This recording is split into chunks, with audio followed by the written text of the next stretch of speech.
स्वागत है आपका मेरे इस चैनल में। मेरा नाम एडवोकेट प्रभात कुमार है और मैं आपको बहुत ही इम्पोर्टेंट इस बीच में जानकारी देने वाला हूँ जो कि आपको जानना बहुत ज़रूरी है। तो रिक्वेस्ट है कि ये वीडियो पूरी देखें और कहीं स्किप ना करें। तो स्टार्ट करते हैं।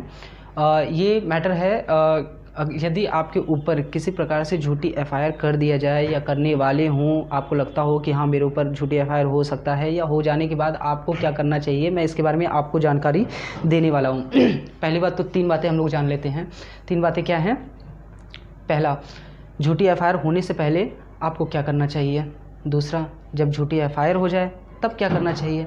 तीसरा, जब झूठी एफआईआर साबित हो जाए तब उसके बाद क्या करना चाहिए। तो हम आते हैं पहले मुद्दे पर कि झूठी एफआईआर होने से पहले आपको क्या करना चाहिए। गाइज़, आपको पता है कि आप किसी अगल बगल में भी लोगों से लड़ाइयाँ हो जाती हैं। आपको लगता है कि झूठी एफआईआर करा सकता है या झूठी तहरीर दे सकता है, या कहीं भी काम करने जाते हैं या कुछ लड़के होते हैं जिनसे आपको ये लगता है कि झूठी एफआईआर कर सकते हैं। तो आप एक काम कर सकते हैं, आप एसएसपी के यहाँ और एक एसएचओ महोदय के यहाँ आप एक लेटर भेज देंगे। उसमें लिख देंगे कि फ़ला इंसान अगर कभी कोई तहरीर देता है तो उसकी पहले निष्पक्षता से जांच कर लें और उसके बाद ही हमारे ऊपर कोई कार्रवाई करें। तो इसके लिए ये सबसे पहले हो जाएगा कि अगर ये आपके पास एक साक्ष्य हो जाएगा। अगर कोई झूठी एफआईआर अगर आपके ऊपर होती है, या तो होने से पहले तो पहली बात तो जांच होगी, आपसे पूछताछ भी होगी, और अगर हो जाती है तो ये आपके बचाव में काम आ जाता है। पहली बात, अगर घर से रिलेटेड कुछ है कि अगल बगल से ही लड़ाई कुछ हो सकती है, तो आप एक काम कर सकते हैं कि आप अपने घर के अगल बगल में कैमरे लगवा लीजिए। और अगर आप कहीं जाते हैं तो आप ज़्यादातर आप इस ऐसे क्षेत्र में रहें जहाँ ज़्यादातर वीडियोज़ चलते हों, मतलब कि कैमरास चलते हों, और जो भी लेटर्स हों, है ना। आप कभी भी कोई चीज़ जाते हो तो उसके टिकट आप अपने पास रखिए, ये साक्ष्य के रूप में होता है।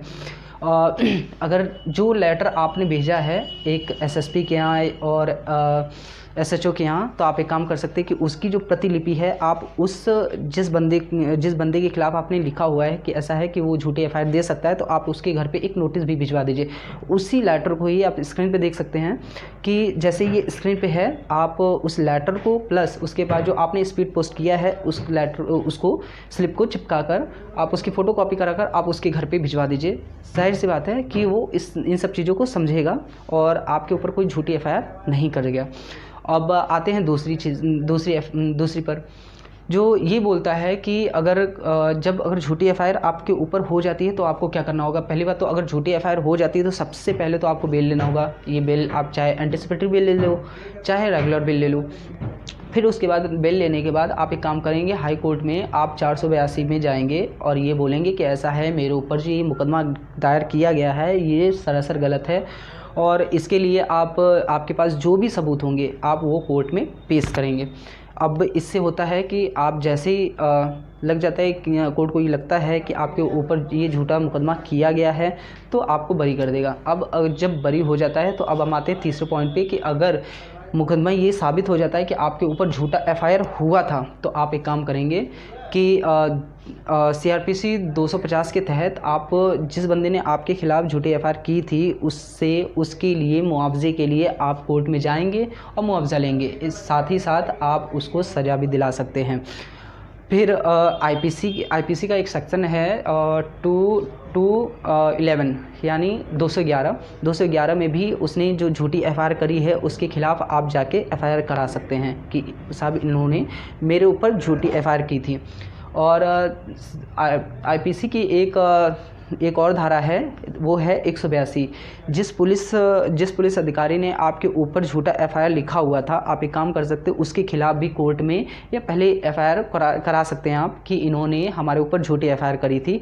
आप उसको सज़ा भी दिला सकते हैं। उसको इसकी सज़ा के लिए उसको 6 साल की सज़ा है प्लस जुर्माना भी है, या दोनों साथ में हो सकते हैं।